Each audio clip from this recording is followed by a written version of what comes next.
Subscribe कीजिए technical master channel को और बेल आइकन को दबाइए, जिससे कि हमारी लेटेस्ट वीडियो की अपडेट आपको मिलती रहे।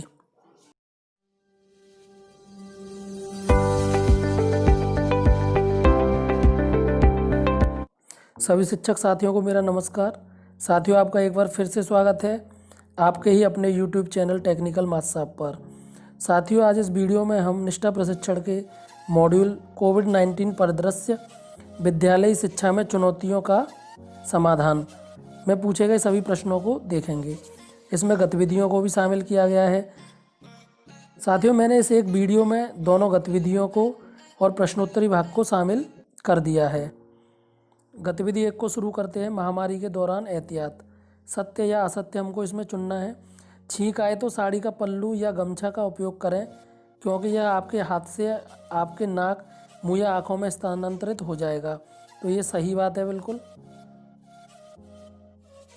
बिना हाथ धोए या साफ किए अपने चेहरे को छूने से वायरस नहीं फैलता है। तो ये असत्य है, वायरस फैलेगा। हाथ मिलाने और कार्यक्रम आयोजित करने से महामारी फैलने का खतरा नहीं बढ़ता है, खतरा बढ़ता है, यह असत्य है। यदि किसी को बुखार, खांसी और सांस लेने में कठिनाई हो तो उसे तुरंत चिकित्सा सुविधा प्राप्त किए बिना एंटीबायोटिक लेनी चाहिए, ये असत्य है। यहाँ पर पहले डॉक्टर से सलाह लेनी चाहिए, उसके बाद ही एंटीबायोटिक लेना चाहिए।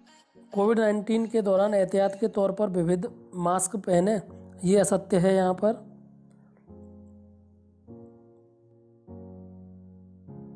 सार्वजनिक जगहों पर थूकने और धूम्रपान करने से वायरस नहीं फैलता है, तो ये यहाँ पर असत्य है, वायरस फैलता है। स्वदवा से बचें, तो ये सत्य है। हमें अपने आप दवाई नहीं लेनी है, बिना डॉक्टर की सलाह के दवाई नहीं लेनी है।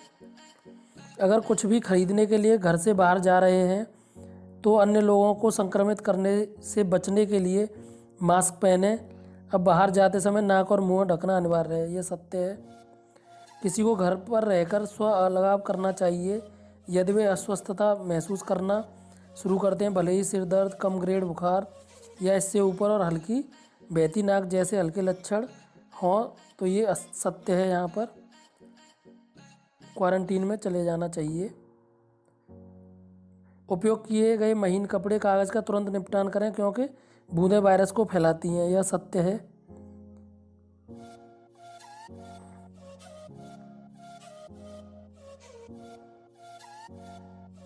पालन करके, अच्छी श्वसन क्षमता का पालन करके, यानी जब आप खांसते या छींकते हैं तो अपने मुंह और नाक को मुड़े हुए कोहनी या महीन कपड़ा से ढककर आप अपने आसपास के लोगों को सर्दी, फ्लू और कोविड-19 जैसे वायरस से बचा सकते हैं, तो ये यहाँ पर सत्य है।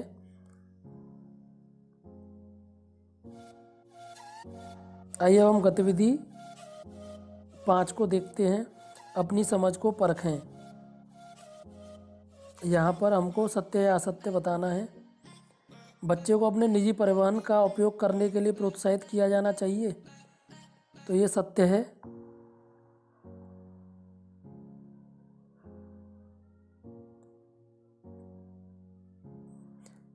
सभी पदाधिकारी और छात्रों को समुचित विद्यालयी अवधि में फेस मास्क पहनने की आवश्यकता नहीं है, तो ये असत्य है। फेस मास्क पहनने की आवश्यकता है, चाहे वो बच्चे हों चाहे अध्यापक हों। कोविड-19 के दौरान विद्यालय में समूह गतिविधियाँ जारी रखी जा सकती हैं, ये असत्य है। छात्रों को विद्यालय जाने के लिए मजबूर किया जाना चाहिए, ये असत्य है। बच्चों को स्कूल आने के लिए मजबूर नहीं किया जाना चाहिए।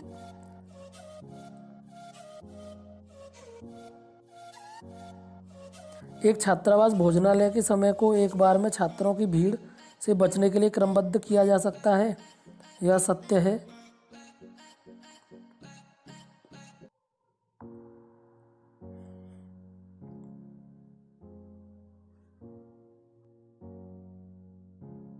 अब हम प्रश्नोत्तरी भाग को देखते हैं। छात्रों के अधिगम के परिणाम का समय समय पर मूल्यांकन और शिक्षण विधियों में मदद करता है। छात्रों की योग्यता के बारे में जानने, छात्रों की बुद्धि की पहचान करने, छात्रों को ग्रेड देने, शिक्षण अधिगम प्रक्रिया में सुधार करने। तो इसका जो सही आंसर है वह है शिक्षण अधिगम प्रक्रिया में सुधार करने। विद्यालय में सामाजिक दूरी को बनाए रखने का प्रभावी तरीका क्या है? आय समूह के अनुसार, वैकल्पिक दिवसीय विद्यालय शिक्षा, बोली जाने वाली भाषा के अनुसार, सामाजिक पृष्ठभूमि के अनुसार, छात्रों के क्रमांक के अनुसार, वैकल्पिक दिवसीय विद्यालय शिक्षा। तो इसका सही आंसर है छात्रों के क्रमांक के अनुसार। आप बच्चों को उनके क्रमांक के अनुसार बुला सकते हैं। किसी व्यक्ति को कोविड-19 महामारी से संक्रमित होने से बचाने की सबसे उपयुक्त विधि कौन सी है? हाथ मिलाना, सामाजिक दूरी, दोस्तों के साथ गपशप करना, जॉगिंग। तो सामाजिक दूरी इसका सही आंसर है। वैकल्पिक दिवसीय विद्यालय मॉडल को कारगर बनाने में कौन सी प्रमुख चुनौती नहीं है? जागरूकता पैदा करना, स्वाध्याय, लचीलापन, अध्ययन सामग्री। तो इसका जो सही आंसर है वह है अध्ययन सामग्री। छात्रवासियों के लिए सुरक्षित संगरोध सुविधा की व्यवस्था शुरू करने का सही समय क्या है? विद्यालय में प्रवेश लेने के दौरान, विद्यालय को पुनः खोलने से पहले, विद्यालय शुरू होने के बाद, आवश्यकता पड़ने पर। तो इसका जो सही आंसर है वह है विद्यालय को पुनः खोलने से पहले। जो क्वारंटीन की सुविधा है, दुनिया भर में हाल ही में खोजी गई संक्रमित बीमारी कौन सी महामारी बन गई है? स्वाइन फ्लू, टाइफाइड, एबोला, कोविड-19। तो कोविड-19 है इसका सही आंसर। छात्रों को कोरोना वायरस के प्रसार से बचाने के संबंध में विद्यालय में सुरक्षा सुनिश्चित करने के लिए कौन जिम्मेदार है? एक प्रधानाचार्य, शिक्षक, माता पिता, सभी हितधारक। तो सभी हितधारक आंसर है इसका। कोविड-19 एक व्यक्ति से दूसरे व्यक्ति में कैसे संचारित होता है? खांसने से, हंसने से, खर्राटे से, व्यायाम से। खांसने और छींकने से सही आंसर है इसका।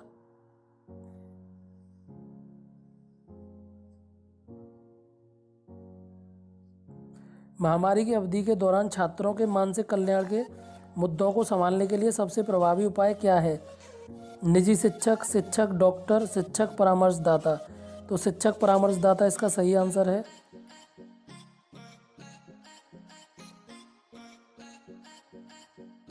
कोरोना वायरस के कारण होने वाला कोविड-19 रोग किस प्रकार का है? संक्रामक, वंशानुगत, विटामिन की कमी, प्रजातिगत। तो संक्रामक है इसका सही आंसर। साथियों, आपको यह हमारा प्रयास बेहतर लगा हो तो चैनल को सब्सक्राइब कर लें और वीडियो को लाइक कर लें।